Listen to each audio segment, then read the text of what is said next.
Welcome to this explainer. We interact with the pH scale pretty much every single day, but today we're going to completely unpack the surprising mathematical, physical, and chemical truths behind it. We're tossing out that basic color chart you probably memorized, and we're going to fundamentally understand how this scale actually works, where it completely falls apart, and the bizarre double life of the water you're drinking right now. So let's kick things off with a bit of a provocative question. Is everything you learned about that neat, tidy 0 to 14 pH scale in high school chemistry actually wrong? Or, well, at the very least, a highly comforting oversimplification? I mean, we've all been taught these absolute limits and this idea of perfect neutrality, right? But as you'll see, the chemical universe is way more rebellious than a standard classroom chart ever lets on. Here is our roadmap for today. First, decoding the pH scale. Second, the math of acidity. Third, breaking the pH rules. Fourth, periodic trends and oxyacids. And finally, water's double life. All right, section 1, decoding the pH scale. Before we go breaking all the rules, we need to establish that comforting baseline we all remember. So what exactly is pH?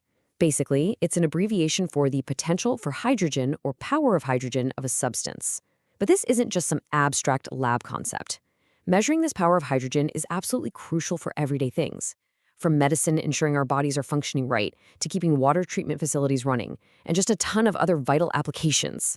We're all super familiar with this classic standard scale. Acidic substances fall into the 1 to 7 range, with 1 being the most acidic. Then on the flip side, alkaline or basic substances sit in that 7 to 14 range. And right there in the dead center, perfectly neutral sits exactly at a 7. It's really just a highly convenient way to express incredibly low concentrations of ions using simple, easy-to-digest numbers. Which brings us to section 2, the math of acidity. So those simple numbers we just talked about, they're actually hiding some heavy lifting.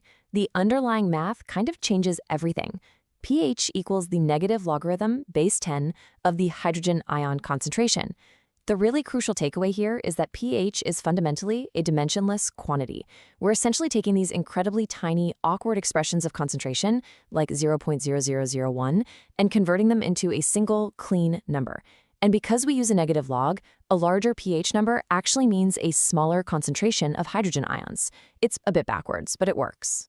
Now, because we're dealing with a logarithmic scale, an increase or decrease of just one single number is a massive shift. So if you drop your pH by just 1 unit, say moving from a pH of 4 down to a 3, you are just increasing acidity by a tiny bit. No way. You are dealing with a literal 10-fold increase in the hydrogen ion concentration. To put that into perspective, if you drop from a pH of 5 down to a 3, that solution is now a staggering 100 times more acidic. The math here compounds incredibly fast. It's not a slow, linear progression, it's an exponential explosion of acidity. All right, section 3, breaking the pH rules. Okay, now that we have the math locked in, it's time for the major plot twist. Let's start with a seriously counterintuitive question that totally breaks the boundaries we just set. Can a pH value actually be negative? I mean, if 0 is the absolute bottom of the scale, how on earth could we possibly go below it? Well, the surprising reality is yes, negative values are entirely possible. The scale doesn't perfectly reflect relative strength at the extremes. For example, a 1 molar strong acid completely shatters the floor and gives you a pH of precisely 0. Push that concentration even further, make it twice or 10 times as strong, and the math drops you straight into negative pH territory. Conversely, the scale gets deeply confused by very, very low concentrations too. An extremely diluted acid actually calculates out to a basic pH of 8, even though physically it's definitely still an acid. So that 0 to 14 range, it's really just a sensible guideline, not an absolute boundary, because ion concentrations can absolutely go beyond 1 molar in water. Moving right along to section 4, periodic trends and oxyacids. It turns out the elements themselves dictate these rules based on where they sit on the periodic table. Take the hydra acids of elements across the same period. You'll notice their acidic strength naturally increases. You go from methane to ammonia to water and finally to hydrogen fluoride. Why does this happen? Well, it's all about stability. As you move across the period, the resulting conjugate bases, which are essentially just what's left over after an acid donates a proton, become much more stable. And that increasing stability inherently ramps up the acidic strength of the original substance. There is another fascinating trend with oxyacids, which are just acids containing oxygen. The general rule of thumb here is that for oxyacids of the exact same element, the acidic properties increase as the oxidation number increases. So jumping from a +1 oxidation state up to a +7 state dramatically ramps up the acidity. But, chemistry loves an exception. Phosphorus famously breaks this exact rule. With phosphorus oxyacids, an acid with a lower oxidation state can actually be stronger than one with a higher oxidation state. Go figure. And finally, Section 5, Water's double life. We usually think of water as the ultimate neutral baseline, just sitting right there at a perfect pH of 7. But water actually hides a secret, dual chemical life. To really understand it, we need to introduce a critical term, amphoteric. Basically, an amphoteric substance is a chemical double agent. It's a substance that can behave either like an acid or like a base, entirely depending on its environment and what it happens to be reacting with at the time. Let's see this in action. In one scenario, when water is paired with hydrochloric acid, the water accepts protons from the HCl. So by accepting those protons, it's actively acting as a base. But if you pair water with ammonia, the exact opposite happens. The water donates a proton to the ammonia, meaning now it's acting as an acid. It seamlessly flips its entire identity just to balance out the chemical equation. And the numbers behind water are frankly staggering.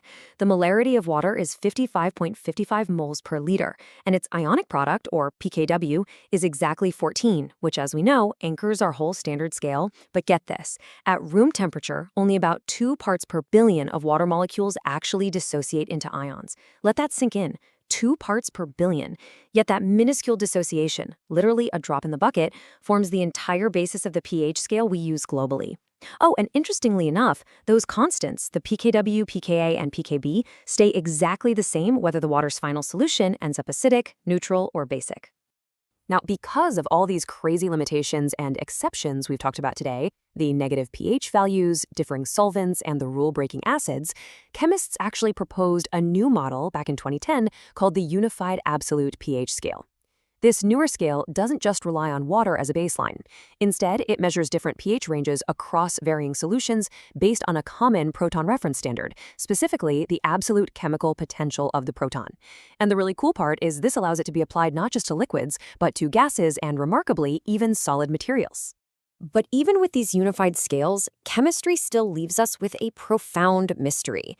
We've learned that standard acidity is completely defined by protons, those hydrogen ions. However, there are acid-base reactions happening right now in non-protonic solvents, like liquid sulfur dioxide, where absolutely no proton transfer takes place whatsoever. So I'll leave you with this provocative thought. If our entire concept of the pH scale relies on the power of protons, how do we even begin to measure and comprehend the acidity of a universe of liquids that have literally 0 protons at all? Thanks so much for joining me on this explainer, and keep questioning everything.